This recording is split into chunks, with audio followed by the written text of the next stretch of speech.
Super Smash Bros. Melee, developed and released by Nintendo in 2001, remains one of the most popular fighting games ever released. Over the last 24 years, the game has not only remained popular casually, but it boasts one of the most competitive scenes in all of esports.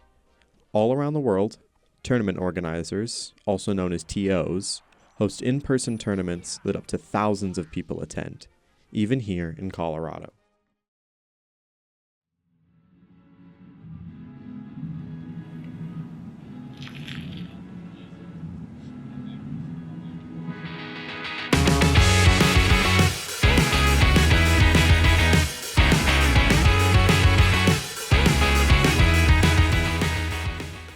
My name is Adam, my tag is DSJ. My name is Keith. I just surpassed 11 years of playing Melee in the Colorado scene. I've been playing Melee since 2016, so about almost 10 years.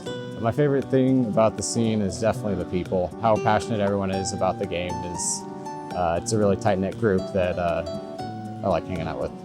I think Melee has stayed popular for so long because it's unique. There's not a whole lot of games where you can on a weekly, monthly, yearly basis go to like a big event and like play in person.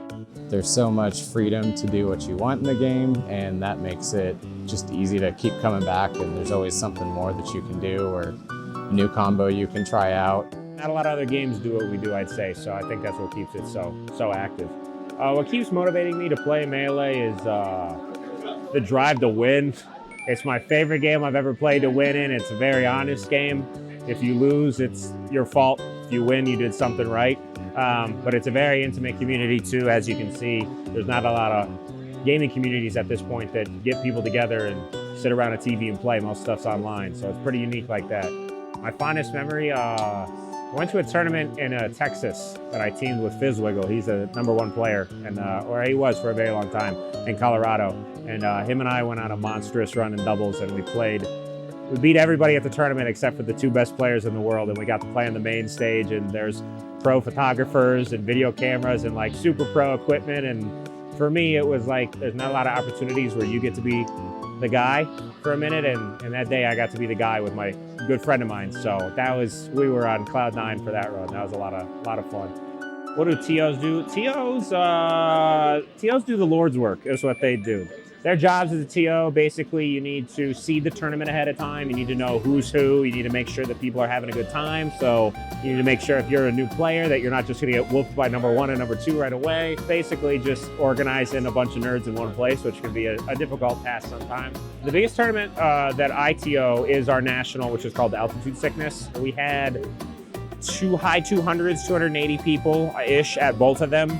And those were definitely our biggest projects. That was kind of a culture shock for us, coming from like hosting a game store tournament of 30, 40 people to like scaling it up to something like that. There was like a ton of logistics. Financially, we could have really shot ourselves in the foot. Luckily, the scene supported big time. But the biggest one for sure is Altitude Sickness, which is a lot of fun.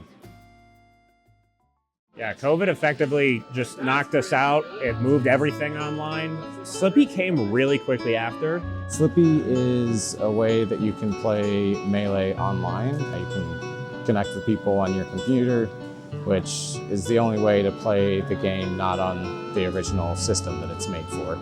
And Fizzy, the developer, came in with a way to really cleanly connect to other people around the US, not just in your local state. Prior to that, we had no good way of playing people online.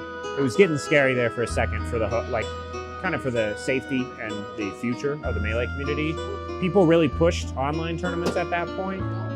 Luckily, in my opinion, coming out of it, like, we haven't put too much of an emphasis on it. We're able to get people to still be able to play, hop on Discord, voice chat and stuff like that, and keep it safe, still keep people playing the game. And coming out of COVID, we had a fantastic time getting the people who learned about the game online to come to the local events. Oh my goodness, the first tournament back after COVID was, felt like $1 million. There was actually specifically a tournament that I hosted with Destiny Bond. He's my co-host for Altitude Sickness.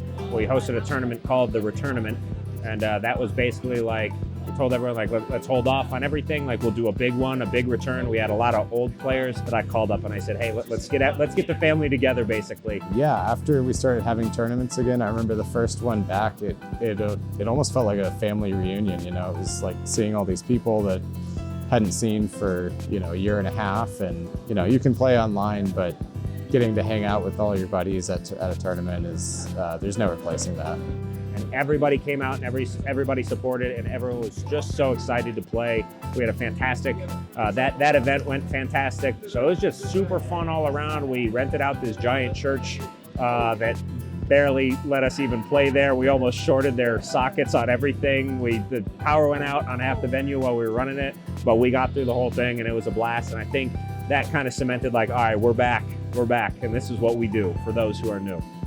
Yeah, I mean, honestly, for anyone who's curious about coming to a tournament, if you've never been to a Melee tournament, it's a very fun time to just go to a local, meet people, play on a CRT. Very much worth it. Yeah, I'd say that's it.